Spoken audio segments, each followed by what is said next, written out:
नमस्कार, ANB news देख रहे हैं आप और मैं हूं आपके साथ हितेंद्र। बुलेटिन का आगाज करेंगे। मुंबई पुलिस के पूर्व कमिश्नर परमवीर सिंह ने महाराष्ट्र के गृह मंत्री अनिल देशमुख पर बड़ा आरोप लगाया है। इसके लिए उन्होंने राज्य के मुख्यमंत्री उद्धव ठाकरे को एक चिट्ठी लिखी है।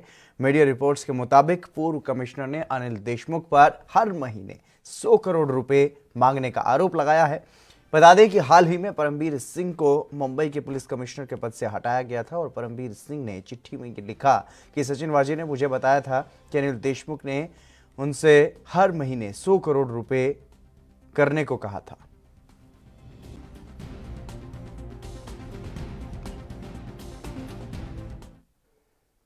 वहीं मुंबई के पूर्व पुलिस कमिश्नर परमवीर सिंह ने सीएम उद्धव ठाकरे को चिट्ठी लिखी है और चिट्ठी में महाराष्ट्र के गृह मंत्री अनिल देशमुख पर आरोप लगाते हुए कहा है कि उन्होंने सचिन वाजे से 100 करोड़ रुपए हर महीने कलेक्ट करने को कहा था, जिसे लेकर के महाराष्ट्र के पूर्व सीएम देवेंद्र फडणवीस ने अब महाराष्ट्र के गृह मंत्री अनिल देशमुख से इस्तीफा देने की मांग की है। पूर्व पुलिस कमिश्नर और सर्विंग डीजी श्री परमवीर सिंह इन्होंने पत्र के माध्यम से जो आरोप लगाए हैं वो अत्यंत गंभीर है। मैं तो ऐसा मानता हूं कि जो जिलेटिन की स्टिक्स मिली है उससे भी ज्यादा विस्फोटक इस प्रकार के ये सारे के सारे आरोप दिखाई पड़ते हैं। विशेष रूप से इन आरोपों की गंभीरता इसलिए भी बढ़ती है कि ये आरोप एक सर्विंग डीजी ने लगाए हुए हैं और इन आरोपों के साथ उसकी पुष्टि करने के लिए उन्होंने व्हाट्सएप चैट या एसएमएस चैट, जो भी कुछ वो समझ में नहीं आ रहा उस लेटर में से कौन सी चैट है, लेकिन जो चैट उन्होंने लगाई हुई है इसमें बिल्कुल स्पष्टता के साथ वो जिनके साथ बातचीत हो रही है वो कह रहे हैं कि इतने रेस्टोरेंट से इतने पैसे, इतने बार से इतने पैसे, इतना पैसा जमा करने को बोला है। तो ये एक बहुत ही सबल इस प्रकार का एक मैं ऐसा मानता हूं कि उनके खिलाफ एविडेंस है। हमारी मांग है कि गृह मंत्री जी ने तुरंत इस्तीफा देना चाहिए। वो नहीं देते तो उनको मुख्यमंत्री जी ने हटाना चाहिए और इसकी निष्पक्ष जांच होनी चाहिए। या तो केंद्रीय एजेंसीज इसकी जांच करें और अगर इसमें राज्य सरकार को यह लगता है कि हमको केंद्रीय एजेंसी से नहीं करनी है तो कोर्ट मॉनिटर्ड इंक्वायरी इसकी होनी चाहिए।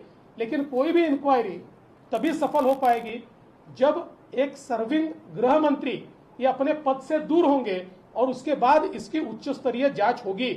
मुझे ऐसा लगता है महाराष्ट्र के इतिहास में मैंने इतने वर्षों में ये कभी नहीं देखा कि डीजी रैंक का व्यक्ति और सर्विंग डीजी है और जो मुंबई के सीपी रहे हैं ऐसा व्यक्ति सीधे मुख्यमंत्री जी को पत्र लिखकर इतने एविडेंस के साथ ये सारी बातें कहते। और इसमें महत्व की बात यह है कि उन्होंने मुख्यमंत्री जी को यह भी कहा है कि यह सारी बात मैंने आपको बताई थी।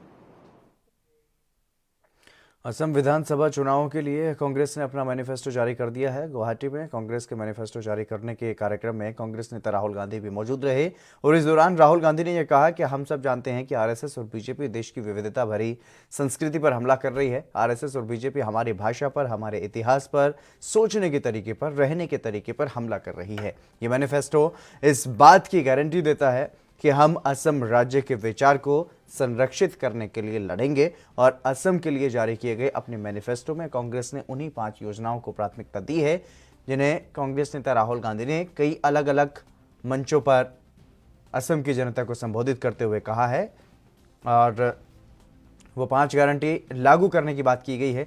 इन्हीं गारंटी की बात कांग्रेस के मैनिफेस्टो में भी की गई है।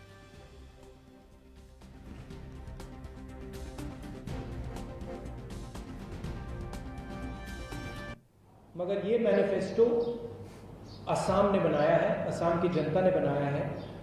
इसमें असम की आवाज़ है और इसको हजारों कांग्रेस कार्यकर्ताओं ने, नेताओं ने आम जनता से, युवाओं से, किसानों से, मजदूरों से बात कर कर बनाया है।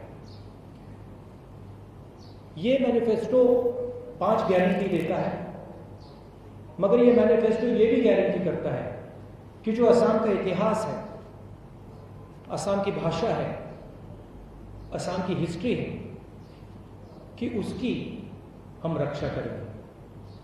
आज देश में अलग अलग भाषाओं पर, अलग अलग कल्चर पर आक्रमण हो रहा है। प्रधानमंत्री जी कहते हैं एक हिंदुस्तान होना चाहिए। हम कहते हैं कि हिंदुस्तान में अलग अलग विचारधाराएं हैं, अलग अलग भाषाएं हैं और इन सब की जगह होनी चाहिए। तो ये मैनिफेस्टो सिर्फ 5 गारंटी है। ये मैनिफेस्टो असम पर जो आक्रमण हो रहा है उसको रोकने का मैनिफेस्टो है। मैं कांग्रेस पार्टी के नेताओं को, कार्यकर्ताओं को धन्यवाद करना चाहता हूं कि उन्होंने काम किया, असम के लिए काम। हरियाणा के गुरुग्राम में अब मंगलवार को मीट शॉप बैन करने के आदेश जारी कर दिए गए हैं। दरअसल नगर निगम की सदन की बैठक में वार्ड नंबर 19 के पार्षद अश्विनी शर्मा ने सदन की बैठक के दौरान ये प्रस्ताव रखा कि मंगलवार को मीट शॉप बंद रखी जाए और वहीं अब इसको लेकर के हंगामा खड़ा हो गया है। अब ऑल इंडिया इमाम एसोसिएशन के सदर मौलाना साजिद रशीदी ने यह कहा है कि इस तरह के फैसले अपनी राजनीति चमकाने के लिए हैं। देखिए, देश के अंदर जो सरकारी सर्वे है वो ये है कि 71% लोग मांसाहारी हैं। मंगल के दिन भी मैं देखता हूं कि जो होटल्स वगैरह गोश्त वगैरह के खुले रहते हैं, मांस वगैरह के, तो उनमें इतना फर्क आता है कि 100% बिक्री नहीं हो पाती, लेकिन 50% जरूर होती है। तो इसका मतलब ये हुआ कि यहाँ आस्था से कोई लेना देना नहीं है। कुछ लोग हैं जो उस दिन अपने आप को कहीं ना कहीं रोक लेते हैं कि भाई आज नहीं।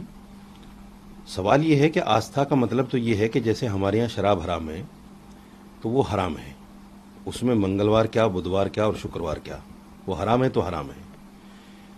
पिग का गोश्त हमारे यहाँ हराम है तो हराम है, वो किसी भी दिन हो, हर जगह हराम है।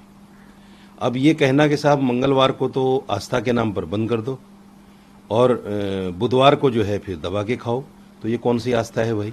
ये तो वही बात हो गई कि गाय जो है यूपी में माता है और गोवा में जाके फिर उसको चीफ मिनिस्टर ये कहते हैं कि साहब हम बीफ की कमी नहीं होने देंगे अपने स्टेट के अंदर। तो सवाल ये है कि आस्था कहाँ हुई? ये तो आप कहीं ना कहीं अपनी राजनीति को ऊपर लाने के लिए और अपने अमेरिकी रक्षा मंत्री लॉर्ड जेम्स ऑस्टिन अपने 3 दिवसीय दौरे पर शुक्रवार को भारत आए हुए हैं और उन्होंने भारतीय रक्षा मंत्री राजनाथ सिंह से मुलाकात की है। इस दौरान भारतीय सेना के तीनों प्रमुख के साथ साथ सीडीएस विपिन रावत भी मौजूद रहे और चीन के साथ भारत के तनाव के बीच इस मुलाकात को काफ़ी अहम माना जा रहा है। अमेरिका में ट्रंप के बाद जो बाइडेन के राष्ट्रपति बनने पर बाइडेन प्रशासन चीन पर लगाम लगाने के लिए विशेष रणनीति के तहत काम कर रहा है और ये कहा जा रहा है कि इस बैठक में भारत अमेरिका के संबंधों को चीन के आक्रामक तेवरों के मद्देनजर हिंद प्रशांत क्षेत्र में सहयोग को बढ़ावा देने जैसे विषयों पर चर्चा हुई है। और इस बैठक के बाद भारत अमेरिका दोनों ओर से संयुक्त बयान भी जारी किया गया है। इसमें यह कहा गया है कि दोनों देशों के बीच रक्षा सहयोग को आगे बढ़ाने पर सहमति हुई है। और आपको ये भी बता दें कि लॉर्ड जेम्स ऑस्टिन ने शुक्रवार को भारत के सुरक्षा सलाहकार अजीत डोभाल से मुलाकात की थी और इसके बाद ऑस्टिन ने इस मुलाकात की तस्वीर भी ट्विटर पर साझा की थी। पंजाब के मुख्यमंत्री कैप्टन अमरिंदर सिंह ने राज्य की कानून व्यवस्था को और मजबूती देने का ऐलान किया है। उन्होंने इस बारे में कई कदमों का ऐलान करते हुए ये कहा है कि जिला स्तर पर समर्पित तकनीकी unit, narcotics unit, social media unit और एंटी सेप्टिश जांच टीमें होंगी और जिससे राज्य का कानून लागू करने वाला तंत्र और मजबूत होगा। मुख्यमंत्री ने यह कहा है कि 4 साल के कार्यकाल के दौरान अमन कानून की स्थिति को स्थिर बनाने के बाद उनकी सरकार कानून लागू करने वाली शक्ति को और कारगर बना रही है, जहां पर डिजिटल और साइबर अपराध जैसे नए प्रकार के जुर्मों की तरफ ध्यान केंद्रित किया जाएगा और समाज के सभी वर्गों की सुरक्षा बढ़ाई जाएगी। इस दौरान उन्होंने ऐलान ये भी किया है कि चुस्त दुरुस्त पुलिसिंग के लिए 10,000 पुलिस कर्मचारी भर्ती किए जाएंगे। हरियाणा के अंबाला में गृह मंत्री अनिल विज ने जनता दरबार लगा करके लोगों की समस्याएं सुनी और इस दौरान उन्होंने कई समस्याओं का मौके पर ही निपटारा भी किया। साथ ही कई मामलों में अधिकारियों को दिशा निर्देश दिए हैं। इस दौरान विज राजनीतिक वार करना नहीं भूले। उन्होंने ममता बनर्जी और राहुल गांधी पर करारा जुबानी हमला किया है। ममता बनर्जी पर भी बरसते हुए गृह मंत्री अनिल विज ने यह कहा कि ममता को इकोनॉमिक्स के बारे में जानकारी नहीं है। उन्होंने कहा है कि नरेंद्र मोदी ने तो देश को खड़ा किया है। जब पूरा विश्व कोरोना से लड़ रहा था तब भी मोदी ने देश की अर्थव्यवस्था को संभाले रखा। और वहीं राहुल गांधी पर जुबानी हमला बोलते हुए उन्होंने कहा कि नरेंद्र मोदी का कोई मुकाबला कर ही नहीं सकता। राहुल गांधी के नाना ने तो 50,000 हेक्टेयर जमीन चीन को दे दी थी। जितने भी मामले आए हैं मैंने समय आदेश जारी किए हैं। काफ़ी मामले आए हैं पारिवारिक डिस्प्यूट्स के, आज काफ़ी मामले आए हैं और सभी एसपीज को मैंने सीमित समय के अंदर कार्रवाई करने के आदेश दिए हैं। कोई इकोनॉमिस्ट नहीं है और जितने इकोनॉमिक रेटिंग की इंस्टीट्यूशन हैं वो हिंदुस्तान के बारे में बहुत अच्छा और सार्थक संदेश दे रही हैं। नरेंद्र मोदी ने देश को खड़ा किया है। एक साल जो कोरोना का रहा जिसमें सारा विश्व अर्थव्यवस्था में लड़खड़ा गया, उसमें भी नरेंद्र मोदी ने देश को खड़ा रखा है। लोगों का उत्साह बना के रखा है, इंडस्ट्री का उत्साह बना कर रखा है और ग्रोथ हो रही है। नरेंद्र मोदी ने देश को आत्मनिर्भर बनने का विश्वास दिया। नरेंद्र मोदी ने देश को आत्म सम्मान दिया है। नरेंद्र मोदी ने कश्मीर में धारा 370 तोड़ी है। नरेंद्र मोदी ने पाकिस्तान में घुसकर उसको सबक सिखाया है। नरेंद्र मोदी ने चाइना के साथ इक्वल टर्म्स के ऊपर आंखों में आंखें डालकर फैसला किया है। नरेंद्र मोदी का कौन क्या मुकाबला कर सकता है। राहुल गांधी के नाना ने तो 50,000 हेक्टेयर जमीन। राज्यसभा सदस्य ज्योतिरादित्य सिंधिया शनिवार सुबह भोपाल पहुंचे और स्टेट हैंगर से निकलने के कुछ ही दूरी पर काफिले में ड्यूटी में तैनात पुलिस के एसआई गिर गए थे, जिस पर सिंधिया ने काफिला रुकवा करके एसआई की चोट पर अपना रुमाल लगाया और पानी पिलाया और हालचाल पूछा। एसआई की स्थिति सामान्य होने पर ही काफिला आगे बढ़ा। दरअसल गिरने से पुलिसकर्मी के सिर और हाथ में चोट लग गई थी। सिंधिया ने फिर पुलिसकर्मी का नाम पूछा और कहा कि अब आराम से जाओ। उन्होंने ये भी कहा कि ये बहुत मजबूत आदमी है।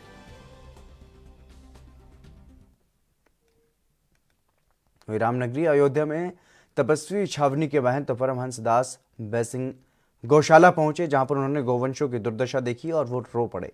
व्यवस्था को लेकर के उन्होंने नाराजगी जताई।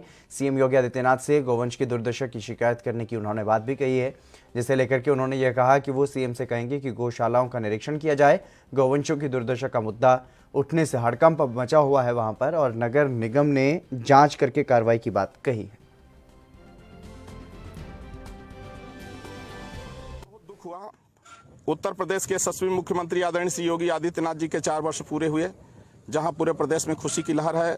मैं जगत गुरु आचार्य पक्ष गौ दर्शन करने के लिए, गौ माता की सेवा पूजा करने के लिए जैसे गौशाला आया, ये नगर निगम की गौशाला है, लेकिन देखने को मिला कि जिंदा गायों को यहाँ सियार, कुत्ते और कौआ आंख नोच के खा रहे हैं। गायें तड़प रही हैं। इतना ऐसी स्थिति देख के कि गौशाला बदशाला बन गई है। संबंधित लोग कसाई की तरह यहाँ जो है तो ऐसे निर्मम हो गए हैं कि उनको कोई दया नहीं आ रही है। इसको लेकर के मुझे बहुत दुख हुआ और उत्तर प्रदेश के यशस्वी मुख्यमंत्री आदरणीय श्री योगी आदित्यनाथ जी से मैं मुलाकात करूंगा जल्द, और उनसे निवेदन करूंगा कि आप गौशालाओं में भी कभी कभी जाया करिए, जिससे गायों की थोड़ा सा दशा में सुधार। छत्तीसगढ़ के दंतेवाड़ा में हुई मुठभेड़ में डीआरजी जवानों ने 2 इनामी नक्सलियों को मार गिराया और मारे गए नक्सलियों के शव बरामद कर लिए गए हैं। वहीं कई नक्सलियों के घायल होने का भी दावा किया जा रहा है। मुठभेड़ के दौरान नक्सली जान बचा करके वहां से भाग निकले और इलाके में सर्चिंग खत्म हो गई और जवान लौट आए। फिलहाल और जानकारी का इंतजार किया जा रहा है, लेकिन एसपी अभिषेक पल्लव ने मुठभेड़ की पुष्टि की है। यूपी के मुरादाबाद में आम आदमी पार्टी की तरफ से प्रेस वार्ता का आयोजन किया गया। योगी सरकार के 4 साल कार्यकाल को पूरा हुआ है, उसमें खामियां गिनाने के लिए ये प्रेस कॉन्फ्रेंस बुलाई गई थी, लेकिन आम आदमी पार्टी के पिछड़ा वर्ग के प्रदेश अध्यक्ष अलग ही राग अलापने लगे। उन्होंने राम मंदिर निर्माण के लिए धन संग्रह का मुद्दा छेड़ते हुए कहना शुरू किया कि कुछ लोग उनसे भी चंदा मांगने के लिए आए थे और उन्होंने नहीं दिया। केजरीवाल के इस नेता ने यह दावा किया है कि राम मंदिर के नाम पर कोई जबरदस्ती चंदा उगाही नहीं कर सकता। उन्होंने कहा कि कुछ जगहों पर जबरदस्ती चंदा उगाही हुई है।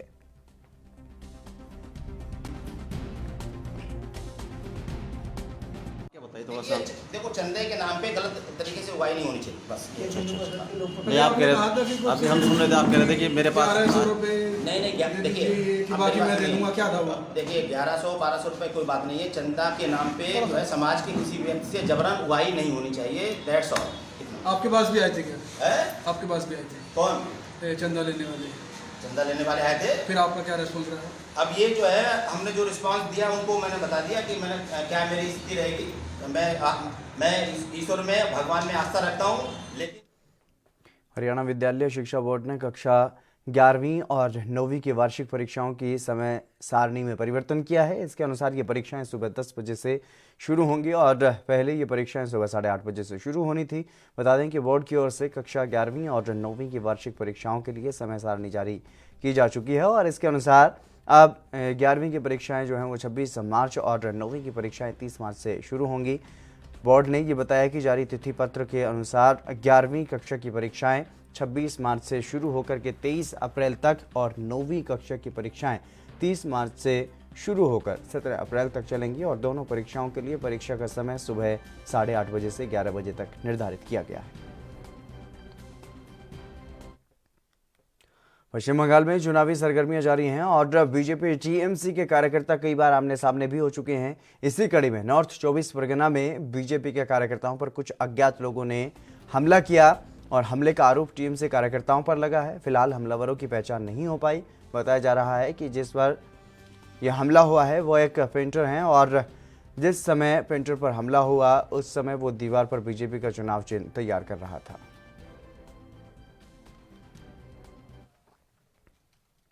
कोरोना मामलों में बढ़ोतरी होने के बावजूद मुंबई के शिवाजी पार्क और दादर की सब्जी मंडी में लोग बिना मास्क पहने और सोशल डिस्टेंसिंग का उल्लंघन करते हुए वहां पर नजर आए।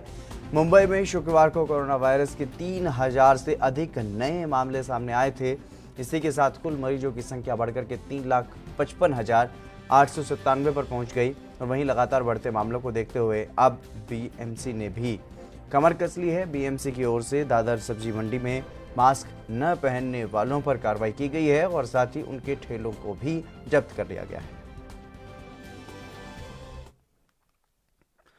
कुरुक्षेत्र से सांसद नायब सिंह सैनी और विधायक सुभाष सुधा समेत कई बीजेपी नेताओं ने कोरोना वैक्सीन लगवाई और सांसद ने यह कहा कि कोविड वैक्सीन पूरी तरह से स्वदेशी है और अन्य देशों को भी इस डोज की सप्लाई की जा रही है। मानवीयता के आधार पर कोविड-19 के बढ़ते हुए स्तर को देखते हुए उन्होंने सभी लोगों से भी अपील की है कि सभी नागरिकों को, वरिष्ठ नागरिकों को खासतौर पर कोविड-19 की वैक्सीन का टीकाकरण करवाना चाहिए ताकि इस महामारी पर काबू पाया जा सके।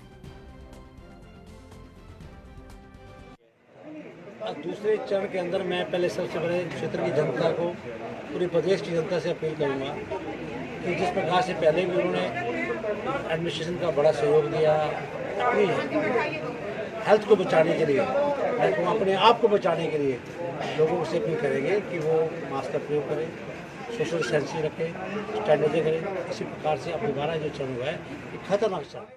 वैक्सीन को लेकर के जो कोरोना जैसा वैश्विक संकट जिसको विश्व को जिसने प्रभावित किया है,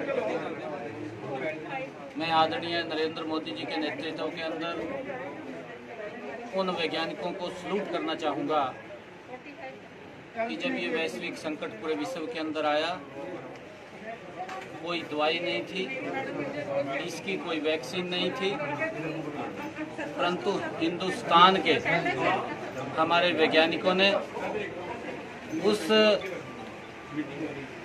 कोविड-19 वैक्सीन बना करके अपने देशवासियों को ही नहीं, आदरणीय नरेंद्र मोदी जी के नेतृत्व में पूरे विश्व के अंदर। फरीदाबाद में कोरोना के आंकड़े लगातार बढ़ते जा रहे हैं और ऐसे में स्वास्थ्य विभाग ने कोरोना वैक्सीन के टीकाकरण की रफ्तार को बढ़ा दिया है और इसी कड़ी में शनिवार को कोरोना वैक्सीन की डोज लेने के लिए कोरोना वैक्सीनेशन कैंप का आयोजन किया गया, जिसमें फरीदाबाद विधायक नरेंद्र गुप्ता मौजूद रहे। बता दें कि कोरोना वैक्सीनेशन कैंप में अधिक से अधिक लोगों ने कोरोना वैक्सीन की डोज ली और सरकार का धन्यवाद किया। इस मौके पर नरेंद्र गुप्ता ने यह कहा कि कोरोना को मात देनी है तो कोरोना वैक्सीन की डोज लेने के लिए सभी का जागरूक होना आवश्यक है। वहीं फरीदाबाद के सिविल अस्पताल बादशाह खान के एसएमओ डॉक्टर गढ़पाल ने भी सभी से कोरोना वैक्सीन की डोज लेने की अपील की है। देखिए, हम सभी को पता है माननीय नरेंद्र मोदी जी ने अपने जो साइंटिस्ट थे उनका उत्साहवर्धन करके इंडिया में सबसे पहले 2 अपनी लोकल वैक्सीन्स का निर्माण किया था। ये विश्व के लिए बहुत बड़ी बात थी और जैसा कि आप सबको पता है कि 60-65 कंट्रीज में वैक्सीन जा चुकी है और बाकी भी 30-35 देश लाइन में हैं जिनको भारत ने वैक्सीन देने का वायदा किया है अपने देश के लिए और पूरे विश्व के लिए, जहाँ की भारत को हम कहते थे कि यहाँ पे स्वास्थ्य सेवाएं बहुत निम्न स्तर की हैं। माननीय मोदी जी के नेतृत्व में दिखा दिया है कि हमारे साइंटिस्ट किसी से भी पीछे नहीं हैं और वर्ल्ड में हम नंबर 1 हैं। साथ ही साथ ऐसी वैश्विक कोरोना महामारी के बीच में भी हमारी सामाजिक संस्थाएं, विशेष रूप से जैसे आज हम यहाँ राजस्थान भवन में खड़े हैं, इन्होंने लॉकडाउन में भी समाज सेवा में आगे बढ़कर काम किया। सभी इसके अधिकारी, पदाधिकारी, सदस्य सब लोग उस समय भी लगातार प्रयासरत रहे और आज की डेट में भी कोरोना वैक्सीन आने के बाद में लोगों को मोटिवेट करके इस तरह की कैंप आयोजित करके स्वास्थ्य विभाग की तरफ से और हरियाणा सरकार के आदेश पर हम बहुत जगह पर ये कैंप लगा रहे हैं और सोमवार और मंगलवार को हम बहुत मेगा कैंप का आयोजन करते हैं जिसमें अधिक से अधिक हम वैक्सीनेशन करने की कोशिश करते हैं। मैं आपके चैनल के माध्यम से मैं लोगों से अपील करना चाहूँगा कि इसमें कोविड वैक्सीनेशन से कोई भी डरने की ज़रूरत नहीं है। कोई भी जितना हमने 1 लाख से हमारा इस ज़िले का वैक्सीनेशन कंप्लीट हो चुका है, उसमें कोई भी मेजर साइड इफ़ेक्ट हमारे को कोई नज़र नहीं आया, अभी कोई रिपोर्ट नहीं हुआ है। और आपके माध्यम से मैं ये भी कहना चाहूँगा कि जैसे कि नरेंद्र गुप्ता जी ने बताया कि सोशल डिस्टेंसिंग, मास्क लगाना, इस तरह और हैंड वॉश। मध्य प्रदेश में मौसम की मार से सबसे ज़्यादा नुकसान किसानों को हुआ है और ओलावृष्टि और लगातार बारिश की वजह से फसलों को काफ़ी नुकसान वहां पर हुआ, जिसके बाद मुख्यमंत्री शिवराज सिंह चौहान ने शनिवार को अपने निवास स्थान में ओलावृष्टि की स्थिति को लेकर के समीक्षा बैठक की और इस दौरान सीएम शिवराज ने अधिकारियों को कड़े निर्देश दिए हैं। इस दौरान मनीष रस्तोगी की ओर से जिलेवार ओलावृष्टि और बारिश की जानकारी सीएम शिवराज सिंह को उपलब्ध करवाई गई। साथ ही बिजली गिरने से पशु हानि की भी जानकारी उपलब्ध करवाई गई। यूपी के मथुरा में कुंभ पूर्व वैष्णव बैठक में निरीक्षण के दौरान ब्रह्म ऋषि देवरहा बाबा घाट पर आयोजित यमुना आरती में शनिवार को उत्तर प्रदेश सरकार के सूक्ष्म एवं लघु उद्योग राज्य मंत्री उदयभान सिंह भाग लेने के लिए पहुंचे और यमुना आरती करने के पश्चात उन्होंने ये कहा कि इस यमुना आरती में भाग लेना मेरा परम सौभाग्य है। और राज्य मंत्री ने ये कहा कि चंद्रोदय मंदिर में भक्तों के तरफ से की जाने वाली आरती अपने आप में अद्भुत और अविस्मरणीय है। इस दौरान उदयभान सिंह ने मंदिर प्रांगण स्थित अक्षय पात्र की केंद्रीय कृत रसोई का निरीक्षण करके उसकी कार्यप्रणाली की बारीकियों को भी समझा।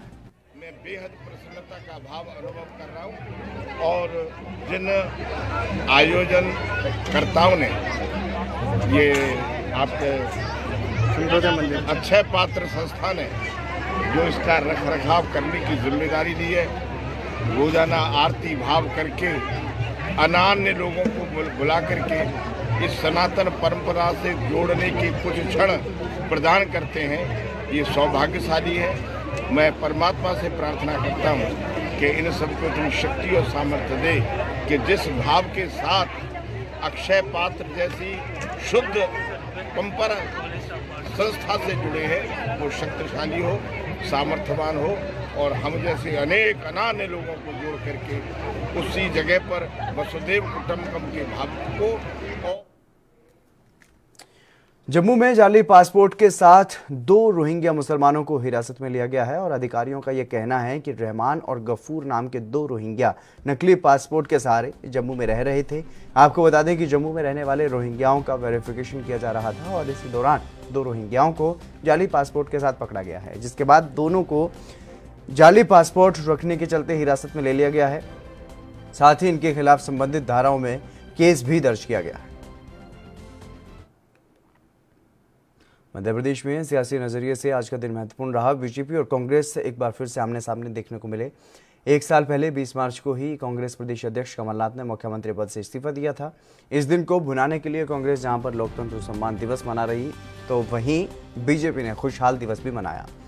उनके जख्मों पर नमक छिड़कने की कोशिश की और इसी कड़ी में दिग्विजय सिंह ने लोकतंत्र सम्मान दिवस के मौके पर मंच से बीजेपी पर निशाना साधते हुए कहा कि आज हालात ये हो गए हैं कि बीजेपी और संघ के कार्यकर्ता गांव में जब जाते हैं तो कहते हैं कि आप किसी को भी वोट दे दो, सरकार तो हमारी बनेगी। कांग्रेस की बन भी गई तो हम विधायक खरीद लेंगे। आज यदि हमें लोकतंत्र तो संविधान के लिए लड़ाई लड़नी पड़ेगी। आज हालात ये हो गए हैं कि कार्यकर्ता गांव में जब जाते कहते तुम किसी को वोट दे दो, सरकार तो हमारी बनेगी। कांग्रेस की बन भी गई तो हम विधायक खरीद लेंगे। आज पूरे देश में आप देख रहे हैं कि चुनाव का जो महत्व है, आम व्यक्ति का जो अधिकार है अपना वोट देने का, वो खरीदने से भी लोग नहीं चूक रहे हैं। एक अमूमन बात होती जा रही है कि साहब बिना पैसे दिए कोई वोट नहीं देगा, और रेट अलग अलग है, कोई 500 दे रहा है, कोई 1000 दे रहा है, कोई 5000 दे रहा है, कोई 10,000 दे रहा है। ऐसा लगता है कि ये हालत रही तो थोड़े दिनों में गरीब आदमी और आम आदमी तो चुनाव लड़ ही नहीं पाएगा। केवल भारतीय जनता पार्टी जो है, जिसने कि हजारों करोड़ रुपए आज बड़े बड़े उद्योगपतियों की नीतियों को उनके माफिक बनाकर वसूल कर लिए हैं, उन्हें फायदा पहुंचाया जा रहा है। और हर नीति 2014 के बाद वो बनी है जिसमें कि किस तरह से बड़े बड़े कुछ चुने हुए 10-15 उद्योगपतियों को लाभ पहुंचे, और उसके लिए हजारों करोड़ का चंदा लिया जा रहा है। मैं आज इस अवसर पर आपसे इतना ही कहना चाहता हूं, कमलनाथ जी के 15 महीने के शासन में वो सारे निर्णय। चरखी दादरी में सांजरवास सब डिवीजन के बिजली निगम की टीम जय प्रदीप हुड्डा के नेतृत्व में बौंद कला में बिजली चेकिंग के लिए गई थी, और टीम ने मुख्य बाजार में एक मकान में जब चेकिंग की तो इसी दौरान कुछ लोगों ने टीम के साथ दुर्व्यवहार किया और मारपीट भी शुरू कर दी। जिस तरीके से वहां पर ALM के लोगों ने कथित तौर पर लात और घूंसों से पिटाई की है। हालांकि किसी तरह से वो उनके चंगुल से छूट करके वहां से भागे, और ALM की पिटाई का लाइव वीडियो सोशल मीडिया पर अब वायरल हो रहा है। फिलहाल पुलिस ने 3 लोगों को इस मामले में गिरफ्तार भी किया है। 18 तारीख को बिजली विभाग की टीम बिजली चेकिंग के लिए बौंद गांव में गई हुई थी, जो कि गांव के कुछ लड़कों ने चेकिंग के दौरान उनसे बदतमीजी की, हाथापाई की थी, जिस पे अभियोग दर्ज हुआ था SDO की कंप्लेंट पे। और आज उस अभियोग में खबर यूपी के झांसी से है, जहां वकीलों ने बार संघ पदाधिकारियों से बदतमीजी का आरोप लगाते हुए जोरदार विरोध प्रदर्शन किया, और वकीलों ने कचहरी चौराहे पर जाम लगा दिया और प्रेमनगर इंस्पेक्टर पर अभद्रता के आरोप लगाते हुए कार्रवाई की मांग की है।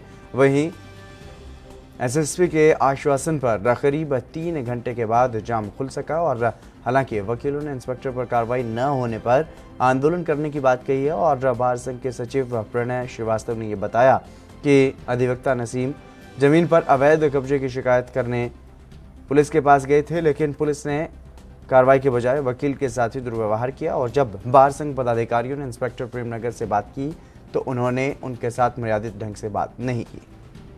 इनका कुछ मिसकम्युनिकेशन हुआ है, जिसके चलते ये जो हुआ है, वकीलों से, बार एसोसिएशन के सभी पदाधिकारियों से हमारी बात हो गई।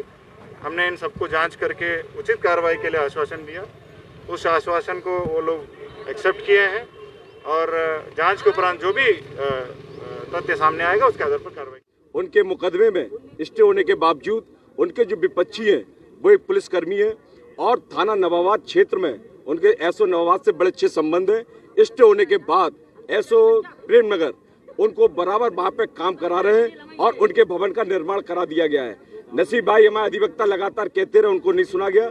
इसके बाद हमारे अध्यक्ष जी कोरोना के बढ़ते ग्राफ पर PM मोदी की बैठक के बाद राज्य सरकारें सतर्क होना शुरू हो गई हैं, और पंजाब सरकार के बाद मध्य प्रदेश के मुख्यमंत्री शिवराज सिंह चौहान ने एहतियाती कदमों की घोषणा की है।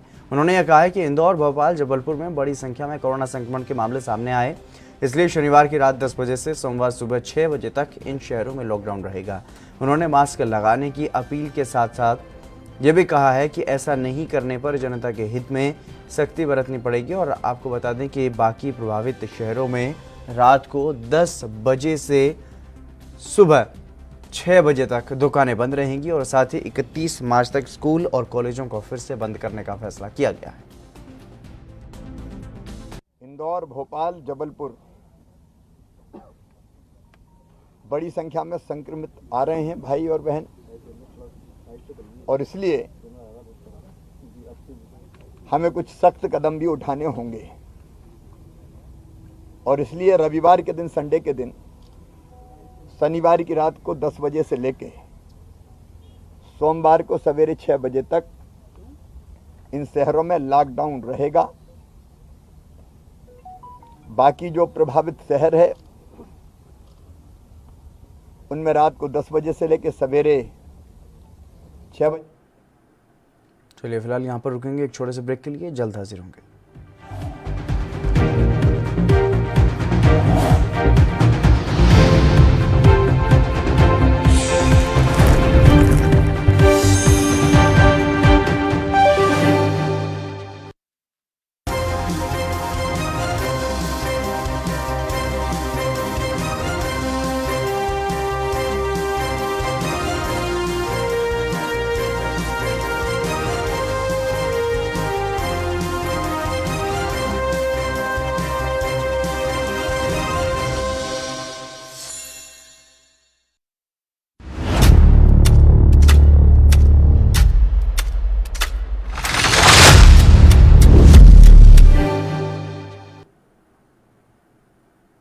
ब्रेक के बाद एक बार फिर से आप सभी का स्वागत है। खबरों में आगे बढ़ेंगे। मध्य प्रदेश में 20 मार्च को पिछले साल कांग्रेस की कमलनाथ सरकार को मध्य प्रदेश की सत्ता से बेदखल होना पड़ा था।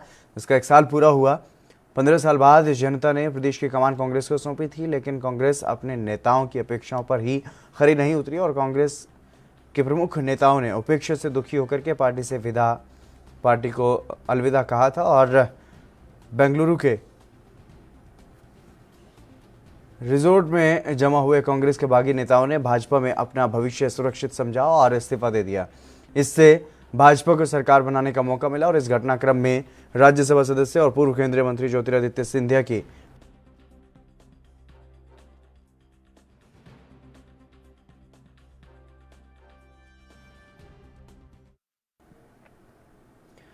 पंजाब के संगरूर में एक मकान को जबरदस्ती आग लगाई गई और घटना में घर के फर्नीचर और गाड़ी को आग से भारी नुकसान हुआ है। जानकारी के मुताबिक सगे रिश्तेदारों ने घर में आग लगाई और इस पूरी घटना को अंजाम दिया। वहीं इस मामले में पुलिस बयानों के आधार पर कार्रवाई में जुट गई है।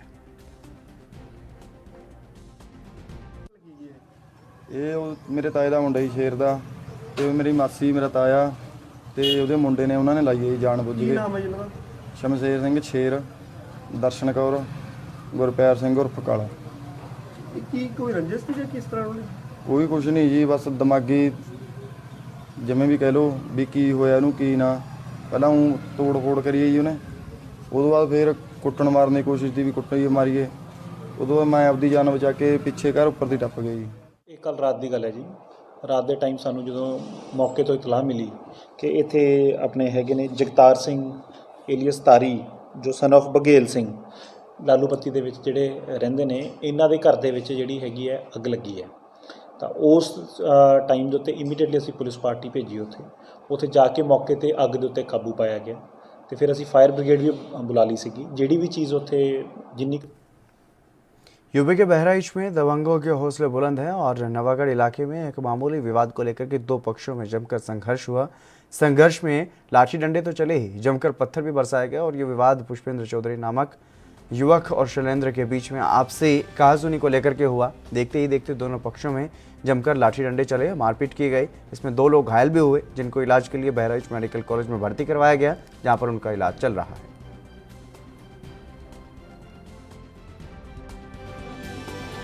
के नवागढ़ी क्षेत्र में 2 पक्षों में एक मामूली बात को लेकर विवाद हुआ। आरोप है कि पुष्पेंद्र चौधरी नामक व्यक्ति किसी को गाली दे रहा था, जिस पर शैलेंद्र सिंह के पक्ष ने प्रतिवाद किया, जिसको लेकर दोनों पक्षों में मारपीट हुई। पुष्पेंद्र चौधरी के पक्ष ने शैलेंद्र सिंह को दौड़ाते हुए इन पर जानलेवा हमला किया, जिससे ये भागकर एक घर में घुस गए। इस संबंध में शैलेंद्र सिंह की तहरीर पर अभियोग पंजीकृत किया जा रहा है। साथ ही पुष्पेंद्र चौधरी के पक्ष के घायल लोगों का भी मेडिकल।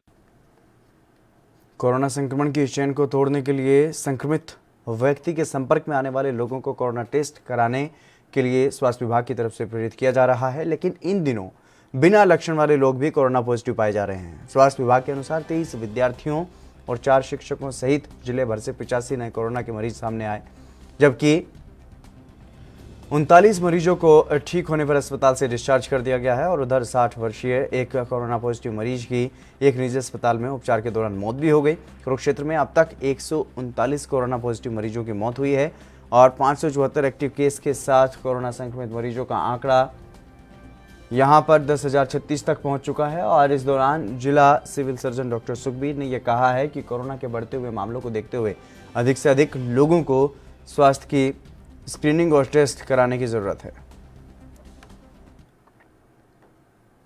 वहीं यूपी के मथुरा थाना हाईवे क्षेत्र में अज्ञात शव के मिलने से हड़कंप मच गया है। और दरअसल हाईवे क्षेत्र की गोवर्धन रोड पर कॉलोनी में एक व्यक्ति का शव मिला। मौके पर पहुंची पुलिस ने शव की तलाशी ली और उसकी पहचान शिवशंकर शर्मा निवासी यमुना पार में हुई है। और बता दें कि मृतक के परिजनों ने युवक के गुमशुदगी की रिपोर्ट दर्ज करवाई थी। वहीं मौके पर पहुंचे वरिष्ठ पुलिस अधीक्षक डॉक्टर गौरव ने यह बताया है कि शव का पोस्टमार्टम के लिए भेज दिया गया है। हालांकि मृतक के परिजनों ने हत्या की आशंका जताई है। जनपद मथुरा के थाना हाईवे में आज सुबह एक बॉडी जो कि गोवर्धन रोड पे रॉयल लॉयर्स कॉलोनी के एक प्लॉट में मिलने की सूचना प्राप्त हुई थी। मौके पर तत्काल पुलिस ने पहुंचकर इस बॉडी की जो पहचान हो गई है, इनका नाम जो है वो शिवशंकर शर्मा सन ऑफ गौरी शंकर शर्मा जो कि थाना जमुना पार के रहने वाले हैं। बॉडी को पोस्टमार्टम। मध्य प्रदेश के भोपाल में संपत्ति जल समेत अन्य करों के लाखों रुपए बकाया हैं और संपत्ति कुर्क और नल कनेक्शन काटने की कार्रवाई भी की जाएगी। निगमायुक्त KVS चौधरी कोलसानी ने शुक्रवार को वार्ड कार्यालयों में पहुंच करके अमले को ये निर्देश दिए हैं। दरअसल पिछले 2 महीने से निगम बकायेदारों पर संपत्ति कुर्क समेत अन्य कार्रवाई कर रहा है और बावजूद कई बकायेदार ऐसे हैं जो राशि जमा नहीं करा रहे हैं, इसलिए उन पर कड़ी कार्रवाई होगी। और निगमायुक्त कोलसानी ने वार्ड क्रमांक 54 और 49 और 57 का निरीक्षण किया है। इस दौरान जोनल अधिकारी भी उनके साथ मौजूद रहे और जिस तरीके से लगातार अगर बात की जाए नगर निगम सार्वजनिक जिस तरीके से निगमायुक्त कोसलारी ने वार्ड क्रमांक 54 और 49 और 57 का निरीक्षण किया है, वहां पर अधिकारी और वार्ड प्रभारी से संपत्ति कर वहां पर उपभोक्ता प्रभार राशि और बकायेदारों से वसूली और उनके विरुद्ध की गई कार्रवाई के संबंध में जानकारी दी गई है। और वहीं आयुक्त ने संस्थागत वसूली को और अधिक प्रभावित ढंग से करने और वसूली की गति को बढ़ाने के निर्देश भी दिए हैं। साथ ही संपत्ति कर, जलदर और अन्य कर के आपत्ति वाले प्रकरणों को सुनवाई के लिए शीघ्र ही मुख्यालय भेज करके निराकरण कराने और राशियां शीघ्रता से जमा कराने को कहा है। गुरुग्राम में कोरोना वायरस तेजी से फैल रहा है। जनवरी और फरवरी महीने में कोरोना मरीजों की संख्या लगातार घट रही थी, तो मार्च महीने में कोरोना मरीजों की संख्या अब लगातार बढ़ रही है। जनवरी महीने में 1416 और फरवरी महीने में 786 मरीज मिले थे। अब मार्च महीने में 19 दिनों में 1392 मरीज अब तक सामने आ चुके हैं। शुक्रवार को 184 कोरोना संक्रमित मरीज मिले और 101 मरीज स्वस्थ हुए। गुरुग्राम में मरीजों की संख्या 60,385 तक पहुंच चुकी है और इनमें से 59,282 मरीज स्वस्थ हो चुके हैं। गुरुग्राम में 360 मरीजों में कोरोना की वजह से उनकी मौत हुई है और गुरुग्राम में 742 मरीजों का इलाज अभी भी चल रहा है।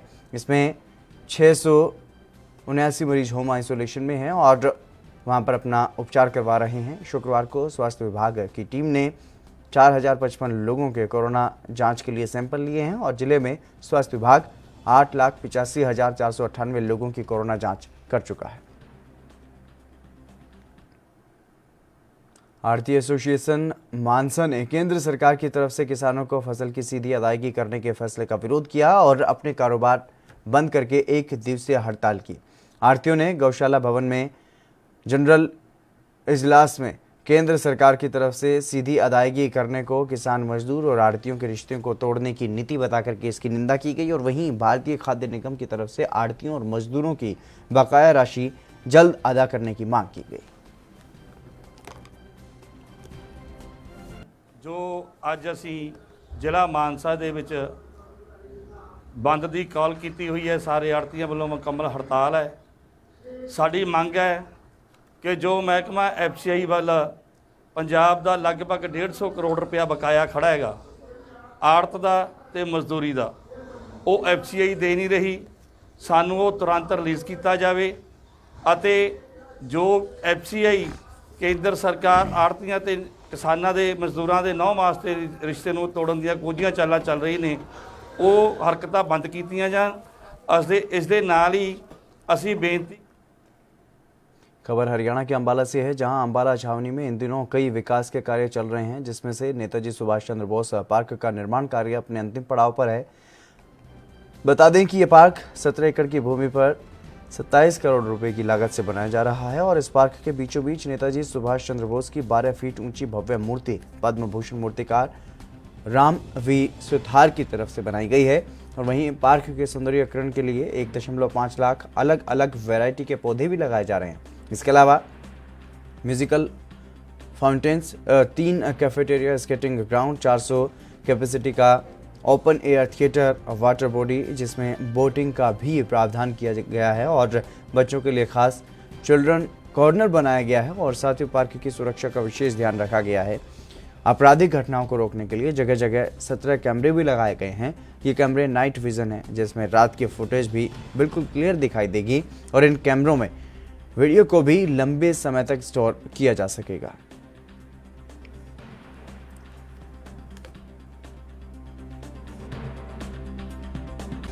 तकरीबन 17 एकड़ में पार्क का निर्माण किया जा रहा है, जिस पर लगभग 27 करोड़ की लागत आएगी। इसमें खासियत यह है, इसमें 3 कैफेटेरिया बनेंगे और बोटिंग एरिया है, बोट चलेंगे, उसमें फ्लोटिंग फाउंटेन चलेंगे। OAT है, ओपन एयर थिएटर है, जिसमें मिनिमम 400 की कैपेसिटी के पर्सन आ सकते हैं। सेकेंडली इसमें स्केटिंग रिंग है और इसमें तकरीबन 1.25 लाख के अप्रॉक्सीमेट प्लांट्स लगे हुए हैं अलग अलग टाइप्स के। जी ठीक है जी। तो इसमें जो कैफेटेरिया है, कैफेटेरिया में आपका सबसे ज़्यादा पहले जो कैफेटेरिया के एक कैफेटेरिया में तकरीबन 8 फर्म वो आ सकती हैं आपका फूड प्लाजाज। तो इसमें टोटल 3 कैफेटेरिया में 24 फूड प्लाजाज होंगे, जिसमें कॉमन एरिया होगा बीच का उनका, 24 काउंटर लगेंगे। आसपास के ज़िले में आप कहीं देखिए म्यूजिकल फाउंटेन नहीं है, जो हमने इसमें किया है। सेकेंडली कैफेटेरिया नहीं है, जहाँ पे आपका लोग अपना पार्क में घूमने के साथ साथ कुछ खाने पीने का भी वो कर सकें। तो ये इसमें खासियत करी हुई है। ये रोज़ आते हैं देखने के लिए जी, 10,000 से ऊपर आदमी में आते हैं। तो क्या कहा जाता है उन्हें? हम तो यही कहते हैं, नो एंट्री है। पंजाब के बरनाला जिले में लगातार कोरोना वायरस का कहर बढ़ रहा है और बरनाला जिले में लगातार तीसरे दिन 2 अंकों में कोरोना के नए मामले सामने आए। कोरोना के 12 नए मामले सामने आने से स्वास्थ्य विभाग की चिंता बढ़ गई है। वहीं 2 कोरोना पीड़ित मरीजों की मौत भी हुई है। बरनाला के सिविल सर्जन ने यह कहा है कि जिले में कोरोना के 12 नए मामले सामने आए और जिसमें से 5 बरनाला शहर, 3 ब्लॉक तपा और 4 ब्लॉक धनौली से सामने आए हैं। उन्होंने ये भी बताया कि जिले में कोरोना के एक्टिव केसों की गिनती बढ़कर के 96 हो चुकी है। खबर मध्य प्रदेश के भिंड से है, जहां पर कोरोना से बचाव के लिए वैक्सीन लगाने का कार्यक्रम इन दिनों जारी है, जिसमें जिला चिकित्सालय से लेकर के ब्लॉक स्तर पर वैक्सीन लगाने का काम चल रहा है। और वहीं महाराणा प्रताप मंडल की ओर से लोगों को प्रेरित किया जा रहा है कि कोरोना से बचाव के लिए सावधानी के अलावा वैक्सीन लगवाना भी जरूरी है, जिसके तहत पूर्व विधायक मुन्ना सिंह भदौरिया और डॉक्टर सुशील गुप्ता सहित अन्य लोगों ने जिला अस्पताल परिसर के कोरोना से बचाव के लिए वहां पर जाकर के वैक्सीन लगवाने के लिए जागरूकता अभियान चलाया।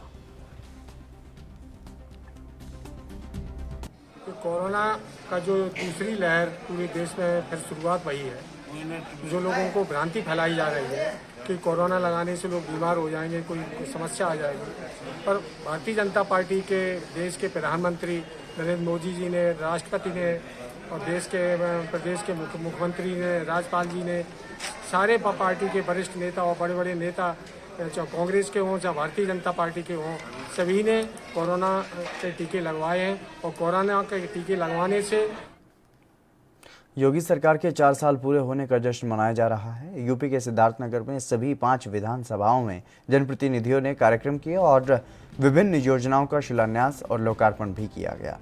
जिला मुख्यालय के कपिलवस्तु विधानसभा से बीजेपी के विधायक श्याम धनी राही नौकर तहसील पहुंचे और यहां पर आयोजित कार्यक्रम में उपस्थित लोगों को उन्होंने संबोधित किया और पीडब्ल्यूडी की तरफ से होने वाली 32 करोड़ की विभिन्न परियोजनाओं का शिलान्यास और लोकार्पण किया।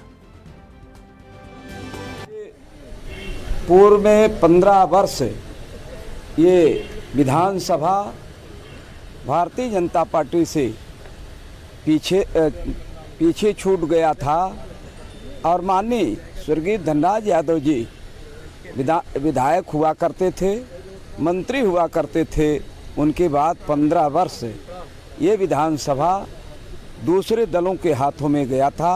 उस समय पटियाला की पंजाबी यूनिवर्सिटी की लाइब्रेरी के बाहर विद्यार्थियों ने धरना प्रदर्शन किया क्योंकि सरकार की तरफ से जारी किए गए यूनिवर्सिटी और कॉलेज बंद करने के आदेश के खिलाफ विद्यार्थियों ने यह कहा कि हमारी पढ़ाई खराब होगी, इसलिए हम यहां से नहीं हटेंगे जब तक सरकार अपना फैसला वापस नहीं लेती, तब तक ये संघर्ष जारी रहेगा। क्योंकि ਅੱਜ ਪੰਜਾਬ ਸਰਕਾਰ ਨੇ ਇਹ ਫੈਸਲਾ ਲਿਆ ਕਿ ਸਾਰੇ ਵਿਦਿਅਕ ਅਦਾਰੇ ਉਹ ਬੰਦ ਕਰ ਦਿੱਤੇ ਆ, ਪਰ ਇਹਦੇ ਵਿੱਚ ਬਹੁਤੇ ਵਿਦਿਆਰਥੀ ਆ ਜਿਹੜੇ 80 ਤੋਂ 90% ਵਿਦਿਆਰਥੀ ਉਹ ਸਾਰੇ ਯੂਨੀਵਰਸਿਟੀ ਦੇ ਵਿੱਚ ਰਹਿ ਕੇ ਪੜ੍ਹਨਾ ਚਾਹੁੰਦੇ ਆ। ਅਸੀਂ ਵੀ ਇੱਥੇ ਪੜ੍ਹਨਾ ਚਾਹੁੰਦੇ ਆ, ਅਸੀਂ ਵੀ ਰਿਸਰਚ ਸਕਾਲਰ ਆ। ਪਹਿਲਾਂ ਅਸੀਂ ਆਪਦੀ ਪੜ੍ਹਾਈ 6-6 ਮਹੀਨੇ ਸਾਲ ਤੱਕ ਦੀ ਅਸੀਂ ਆਪਦੀ ਪੜ੍ਹਾਈ ਖਰਾਬ ਕਰ ਚੁੱਕੇ ਹਾਂ, ਪਰ ਹੁਣ ਅਸੀਂ ਸਾਰੇ ਵਿਦਿਆਰਥੀਆਂ ਨੇ ਇਹ ਫੈਸਲਾ ਕੀਤਾ ਕਿ ਸਾਰੇ ਵਿਦਿਆਰਥੀਆਂ ਦੀ ਇਸ 'ਤੇ ਸਹਿਮਤੀ ਬਣੀ ਆ ਕਿ ਅਸੀਂ ਹੁਣ ਨਾ ਤਾਂ ਆਪਦੇ ਹੋਸਟਲ ਛੱਡਾਂਗੇ ਨਾ ਆਪਦੀ ਲਾਇਬ੍ਰੇਰੀ ਛੱਡਾਂਗੇ ਤੇ ਦੋਨੇ ਮੋਡ ਦੇ ਵਿੱਚ ਅਸੀਂ ਕਲਾਸਾਂ ਵੀ ਲਵਾਉਣ ਦੀ ਮੰਗ ਕਰ ਰਹੇ ਹਾਂ। ਇਹ ਧਰਨਾ ਕਦੋਂ ਤੱਕ ਜਾਰੀ ਰਹੇਗਾ? ਇਹ ਧਰਨਾ ਉਦੋਂ ਤੱਕ ਜਾਰੀ ਰਹੇਗਾ ਜਦੋਂ ਤੱਕ ਇਹ ਫਰਮਾਨ ਉਹ ਵਾਪਸ ਨਹੀਂ ਲੈ ਲਿਆ ਜਾਂਦਾ। ਜੇਕਰ ਇਹ ਫਰਮਾਨ ਵਾਪਸ ਨਹੀਂ ਵੀ ਲੈਂਦੇ ਫਿਰ ਵੀ ਅਸੀਂ ਇੱਥੇ ਬੈਠੇ ਰਹਾਂਗੇ ਤੇ ਆਪਦੀ ਪੜ੍ਹਾਈ ਆ ਜਿਹੜੀ, ਕਿਉਂਕਿ ਇਹ ਧਰਨੇ ਦੀ ਸਥਾਨ ਅਸੀਂ ਲਾਇਬ੍ਰੇਰੀ ਇਸੇ ਕਰਕੇ ਚੁਣਿਆ ਤਾਂ ਜੋ ਅਸੀਂ ਆਪਦੀ ਪੜ੍ਹਾਈ ਉਹ ਪਹਿਲਾਂ ਦੀ ਤਰ੍ਹਾਂ ਬਰਕਰਾਰ ਰੱਖ ਸਕੀਏ, ਵਿਦਿਆਰਥੀਆਂ ਦੀ ਪੜ੍ਹਾਈ ਵੀ ਕਿਸੇ ਤਰੀਕੇ ਨਾਲ ਡਿਸਟਰਬ ਨਾ ਹੋਵੇ ਤੇ ਅਸੀਂ ਆਪਦੀ ਪੜ੍ਹਾਈ ਨੂੰ ਜਾਰੀ ਰੱਖਦੇ ਹੋਏ ਧਰਨਾ ਵੀ ਦਿੰਦੇ ਰਹੇ। ਯੂਨੀਵਰਸਿਟੀ ਦੇ ਵਿੱਚ ਯੂਨੀਵਰਸਿਟੀ ਅਥਾਰਟੀ ਵੱਲੋਂ ਨਾਦਰਖਾ ਹੀ ਫਰਮਾਨ ਜਾਰੀ ਕੀਤਾ ਗਿਆ ਯੂਨੀਵਰਸਿਟੀ ਨੂੰ ਬੰਦ ਕਰਨ ਦਾ। ਉਸ ਦੇ ਵਿਰੋਧ ਦੇ ਵਿੱਚ ਸਾਰੇ ਵਿਦਿਆਰਥੀ ਇਕੱਠੇ ਹੋ ਕੇ ਤੇ ਜਿਹੜੀਆਂ ਸਟੂਡੈਂਟ ਆਰਗੇਨਾਈਜੇਸ਼ਨਾਂ ਨੇ ਉਹਨਾਂ ਵੱਲੋਂ ਅਸੀਂ ਇੱਥੇ ਪੱਕਾ ਧਰਨਾ ਸ਼ੁਰੂ ਕੀਤਾ ਕਿ ਇਹ ਫਰਮਾਨ ਜਾਰੀ ਕੀਤਾ ਇਹਨੂੰ ਵਾਪਸ ਲਿਆ ਜਾਵੇ। ਜੇਕਰ ਇਹ ਵਾਪਸ ਨਹੀਂ ਹੁੰਦਾ ਤਾਂ ਕੀ ਰਣਨੀਤੀ ਹੋਊਗੀ? ਅਸੀਂ ਯੂਨੀਵਰਸਿਟੀ ਦੀ ਅਥਾਰਟੀ ਨੂੰ ਤੇ ਪੰਜਾਬ ਗਵਰਨਮੈਂਟ ਨੂੰ ਚੇਤਾਵਨੀ ਦੇਣਾ ਚਾਹੁੰਦੇ ਹਾਂ ਕਿ ਸਾਡੇ ਭਵਿੱਖ ਨਾਲ ਖਿਲਵਾੜ ਜਿਹੜਾ ਕਰਨਾ ਹੈ। मध्य प्रदेश के उज्जैन में मंत्री मोहन यादव और विधायक वारिस जैन का आपस में उलझने का मामला सामने आया है। जिला स्तरीय समिति की तरफ से आपत्तियों और सुझाव की एक बैठक में यह वाकया हुआ। आपको बता दें कि बृहस्पति भवन में मंत्री मोहन यादव की अध्यक्षता में बैठक हो रही थी। बैठक में विधायक वारिस जैन सहित उज्जैन कलेक्टर, निगम आयुक्त सहित कई आलाधिकारी भी शामिल थे। इसी दौरान विधायक वारिस जैन और उच्च शिक्षा मंत्री मोहन यादव के बीच तीखी नोकझोंक हो गई। नोकझोंक का वीडियो भी अब सामने आया है जिसमें ये दिख रहा है कि दोनों बैठक के बीच एक दूसरे को चुप कराने लगे और इस बीच वारिस जैन ने झल्ला करके ये तक कह दिया कि बाद में जनता को जवाब भी देना है, मेरी बात तो पूरी हो जाने दो। तो सभी सुनवाई आज हमने संपन्न की है और इससे संबंधित जो हमारी कमेटी है उसकी आज दूसरी बैठक है। जो नियम है उसके हिसाब से पुनः एक बार इसका निराकरण करते हुए जब जैसा शासन को लगेगा शासन के पास हम पूरा पहुंचाएंगे। कितनी आपत्ति आई इसमें? मैंने बताया 450 से आपत्ति आई थी। 450 आपत्ति में से मुरादाबाद के बिलारी थाना क्षेत्र में रहने वाली 5 साल की मासूम बच्ची के साथ नाबालिग किशोर ने दुष्कर्म किया है और जानकारी के मुताबिक आरोपी बच्ची को घर से बाहर टॉफी दिलाने के बहाने लेकर के गया था। बच्ची के शोर मचाने और हंगामा करने के बाद आरोपी को स्थानीय लोगों ने पकड़ लिया और फिर उसकी जमकर पिटाई की गई। सूचना मिलने पर पुलिस भी मौके पर पहुंची और आरोपी को गिरफ्तार कर लिया गया।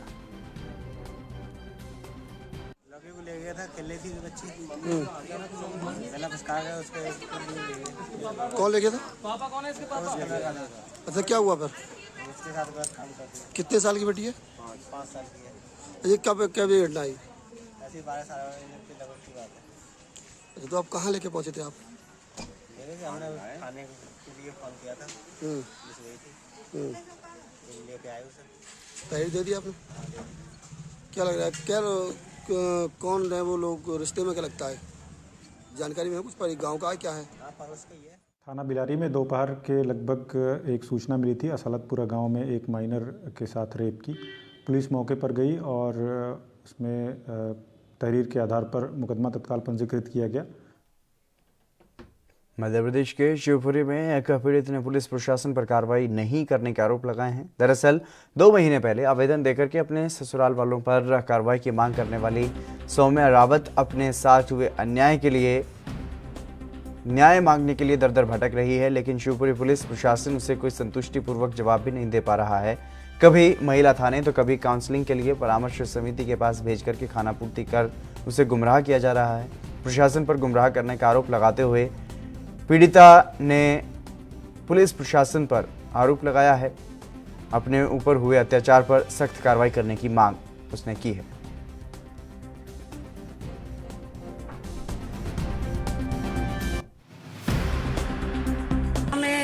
FIR दर्ज करवाने के लिए आई थी, लेकिन मेरी सुनवाई नहीं हो रही है और मैं आवेदन दी हूँ। जनवरी में मैं आवेदन दी हूँ, अभी तक कोई कार्रवाई नहीं की है। क्यों नहीं की गई? किसको आवेदन दिया था? क्या समस्या रही मैंने आपको? कोतवाली थाने, महिला थाने में दिया था और इन्होंने कहा हम करेंगे, 3-4 दिन बाद आपके लिए फ़ोन पहुँच जाएगा, लेकिन 1 महीने तक कोई फ़ोन नहीं आया। फिर मैंने फ़ोन लगाया और तो फिर उनने मुझे बुलाया काउंसलिंग के लिए रखा, एक तारीख दी गई। फिर हम उसमें शामिल हुए। 7 तारीख की काउंसलिंग थी, तो वहाँ गए हम, कंट्रोल रूम गए, वहाँ पे ले गए हम लोग को काउंसलिंग के लिए। तो वहाँ गोविंद जी तो आए नहीं, मेरे पति तो आए नहीं। तो वो मैडम वगैरह सुबह से हमें बिठा रही कि SP साहब आएंगे, SP साहब से बात हो गई, वो करेंगे, जो भी कुछ करेंगे। SP साहब आए तो उन्होंने सिर्फ आवेदन, मतलब मेरा आवेदन देखा भी नहीं। मैडम ने आवेदन दिया उनको, उनने देखा भी नहीं और बोल दिया मुझसे डायरेक्ट कि सर ने बता दिया था कि ये ग्वालियर से आई हैं। तो बस बोला कि जाओ ग्वालियर, यहाँ से कुछ नहीं होगा। से महिला आई थी कल शिकायत करने, सुनील सौम्या रावत करेंगे सर, क्या पूरा मामला है सर? ये इनका पति पत्नी का विवाद है। जो इन्होंने आवेदन दिया था तो महिला परामर्श केंद्र में इनका काउंसलिंग की गई थी। काउंसलिंग के उपरांत इन दोनों ने अपनी सहमति दी थी साथ में रहने की। फिर बाद में कुछ इनके बीच और कुछ डिस्प्यूट होने के कारण अब ये साथ में नहीं रहे हैं। इनका पति के विरुद्ध दहेज प्रताड़ना का शिकायत की है, जिसकी जाँच। मध्य प्रदेश के रीवा जिले में अपराधों का ग्राफ लगातार बढ़ रहा है और वहीं अपराधियों के हौसले इतने बुलंद हो रहे हैं, जहां पर एक ऐसा मामला सामने आया है। मऊगंज थाना क्षेत्र के अंतर्गत पन्नी गांव से सामने ये मामला आया है। लगभग 1 बजे रात को घर के अंदर सो रहे 70 साल के बालमुकुंद दुबे के ऊपर अज्ञात आरोपियों ने धारदार हथियार से हमला किया। हमले में बालमुकुंद घायल हो गए, जिन्हें जिला अस्पताल में भर्ती करवाया गया है और वहां पर उनका इलाज चल रहा है। पुरानी रंजिश के चलते हमले की आशंका जताई जा रही है। लोग आए और उनके ऊपर हमला किए। किस बात को लेकर विवाद हुआ? अब लगभग ये तो मालूम नहीं पड़ पाया कि किस लिए विवाद हुआ। ये जिनके साथ मारपीट हुई है कौन है आपको? ये हमारे बाबूजी। क्या कुछ पुराना विवाद? पुराना विवाद लगभग यही जमीनी विवाद चल रहा था, इसके अलावा और कुछ नहीं। हाँ, ये एक बालमुकुंद द्विवेदी हैं जो कि अपने ससुराल पन्नी में रहते थे। इनकी पत्नी 3 बहनें हैं। उनको अपने पिता की संपत्ति से करीब 4-4 एकड़ ज़मीन मिली थी। साथ ही उनकी सासू माँ ने भी कुछ ज़मीन उनके हिस्से में कर दी थी। इस तरह की जानकारी आने पर ये लोग वहाँ रहते थे और रहने के साथ साथ जब काफ़ी गरीबी स्थिति में है, वहाँ पर उनके पास जो जिस जगह पर रहते थे वहाँ दरवाज़ा भी नहीं था। तो रात्रि करीब 12 पौने 12 के आसपास किसी अज्ञात व्यक्ति के द्वारा उनके सिर पर किसी भुतरे उससे हमला किया गया, जिससे उनको चोट आई और उस पर से पुलिस को जब खबर मिली तो पुलिस ने अज्ञात व्यक्तियों के विरुद्ध 307 का प्रकरण पंजीबद्ध कर लिया है। साथ ही घायल को SGH में भर्ती करा दिया गया है।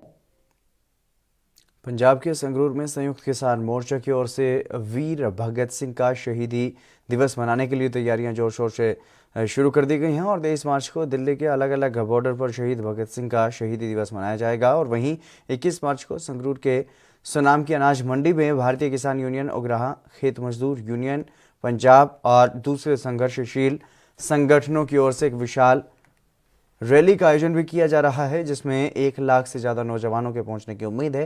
उधर सुनाम की अनाज मंडी में एक विशाल पंडाल लगाया गया है, जहां पर रैली करने का मकसद है कि पंजाब से इतनी ज़्यादा तादाद में लोगों को दिल्ली नहीं ले जाया जा सकता, इसलिए 2 दिन पहले ही पंजाब में रखी गई है ये रैली, और इसके बाद दिल्ली के बॉर्डर पर जिसकी पूरी तैयारी हो चुकी है। ਜਿਹੜਾ ਕੱਲ੍ਹ ਨੂੰ ਅਸੀਂ ਭਗਤ ਸਿੰਘ ਰਾਜਗੁਰੂ ਸੁਖਦੇਵ ਦਾ ਸ਼ਹੀਦੀ ਦਿਹਾੜਾ ਮਨਾ ਰਹੇ ਹਾਂ। ਭਾਵੇਂ 23 ਤਰੀਕ ਨੂੰ ਹੈ, 23 ਨੂੰ ਅਸੀਂ ਦਿੱਲੀ ਦੇ ਵਿੱਚ ਵੱਡਾ ਇਕੱਠ ਕਰਕੇ ਉੱਥੇ ਮਨਾਉਣਾ ਤੇ 21 ਤਰੀਕ ਨੂੰ ਅਸੀਂ ਇਹ, ਕਿਉਂਕਿ ਸ਼ਹੀਦਾਂ ਦੀ ਸ਼ਹੀਦ ਊਧਮ ਸਿੰਘ ਦੀ ਧਰਤੀ ਹੈ, ਇੱਥੇ ਵੱਡੀ ਗਿਣਤੀ ਦੇ ਵਿੱਚ ਨੌਜਵਾਨਾਂ ਨੂੰ ਸੱਦਾ ਦਿੱਤਾ ਹੈ। ਨੌਜਵਾਨ ਕੁੜੀਆਂ ਆਉਣਗੀਆਂ, ਕਿਉਂਕਿ ਇਹ ਜਿਹੜਾ ਭਗਤ ਸਿੰਘ ਇੱਕ ਵਰਕਾ ਮੋੜ ਕੇ ਗਿਆ ਸੀ, ਅੱਜ ਸਾਡੇ ਉਹ ਨੌਜਵਾਨਾਂ ਨੇ ਉਹ ਵਰਕਾ ਖੋਲ੍ਹਿਆ। ਉਹਦੇ ਜਿਹੜੇ ਭਗਤ ਸਿੰਘ ਦੀ ਵਿਚਾਰਧਾਰਾ ਨਾਲ ਸਾਰੇ ਸਾਡੇ ਬੱਚੇ ਜੁੜੇ ਹੋਏ ਨੇ, ਇਸ ਲਈ ਇੱਥੇ ਲਾਮਿਸਾਲ ਇਕੱਠ ਹੋਣਾ ਹੈ। ਵੱਡਾ ਅਸੀਂ ਨੇ ਜਿਹੜਾ ਪੰਡਾਲ ਹੈ ਇਹ ਲਾਇਆ, ਜਿਹਦੇ ਵਿੱਚ ਸਮਰੱਥਾ ਲੱਖ ਦੇ ਕਰੀਬ ਬੈਠਣ ਦੀ ਹੈਗੀ, ਪਰ ਫਿਰ ਵੀ ਇਹ ਛੋਟਾ ਰਹੂਗਾ, ਕਿਉਂਕਿ ਲੋਕਾਂ ਦੀ ਜਿਹੜੀ ਇਸ ਕਾਨੂੰਨਾਂ ਪ੍ਰਤੀ ਗੁੱਸਾ ਹੈਗਾ ਉਹ ਬਹੁਤ हद्दा टप गया, इसलिए ये इकट्ठ ने बहुत बड़ा। मध्य प्रदेश के शिवपुरी की ग्राम पंचायत चमरोआ में ग्रामीणों ने खनियाधाना तहसील में नवनियुक्त एसडीएम के पास पहुंचे। इस दौरान ग्रामीणों ने नवनियुक्त एसडीएम काजल चावला को चमरोआ में स्थित शासकीय खाद्यान्न वितरण केंद्र पर नियुक्त सेल्समैन की मनमानी को रोकने की शिकायत दी, और ग्रामीणों ने यह बताया कि हितग्राहियों को शासन द्वारा निर्धारित खाद्यान्न नहीं दिया जाता है, जिनको दिया जाता है उन्हें कम मात्रा में दिया जाता है, और इन्हीं सब परेशानियों को लेकर के आज चमरोआ के ग्रामीण एसडीएम के सामने प्रस्तुत हुए और अपनी शिकायत लिखित में एसडीएम काजल को सौंपी, और एसडीएम ने मामले पर तुरंत कार्रवाई करते हुए चमरोआ ग्राम पहुंच करके शासकीय उचित मूल्य की दुकान पर जाकर के जांच की और संबंधित दस्तावेज और ग्रामीणों की शिकायत को लेकर के उचित कार्रवाई करने का आश्वासन दिया। जगदीश जी, क्या मामला है? सर, जो सेल्समैन परेशान करते हैं और वो खाद्यान्न नहीं देते हैं, किसी को आधा देते हैं, किसी को बिल्कुल नहीं देते हैं। कौन सी ग्राम पंचायत का मामला है ये? पंचायत है चमरौआ। चमरौआ ग्राम पंचायत का मामला है। हाँ। आप हितग्राही है? हाँ, हम हितग्राही हैं। राशन मिलता है, वो समूह का भी नहीं दिया है, अभी 10-12 क्विंटल समूह का खा गया है। समूह आपका ही है या किसी और का? समूह हमारा ही है। समूह का खाद्यान्न भी नहीं मिलता है? नहीं मिला है। कब से नहीं मिला है? जून जुलाई अगस्त 2020 का। जून जुलाई अगस्त 2020 का खाद्यान्न आपको प्राप्त ही नहीं हुआ है? हाँ सर। पर्ची मिल चुकी है उसकी? पर्ची है हमारे पास।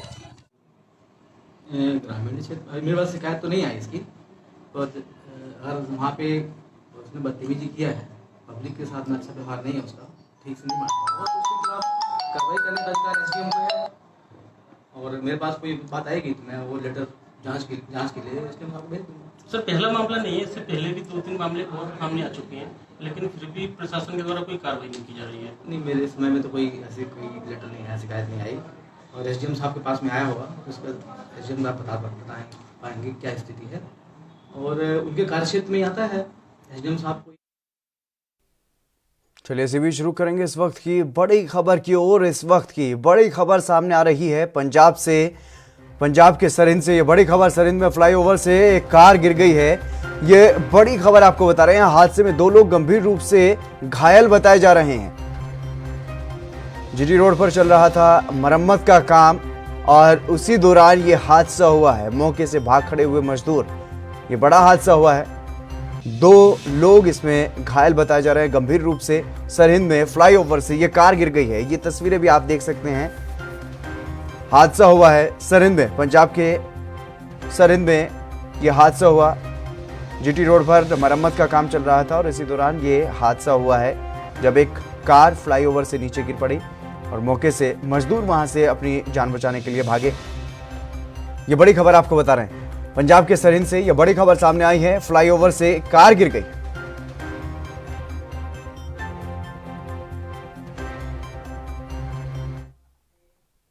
चलिए बुलेटिन में बस इतना ही। मुझे दीजिए इजाजत। नमस्कार।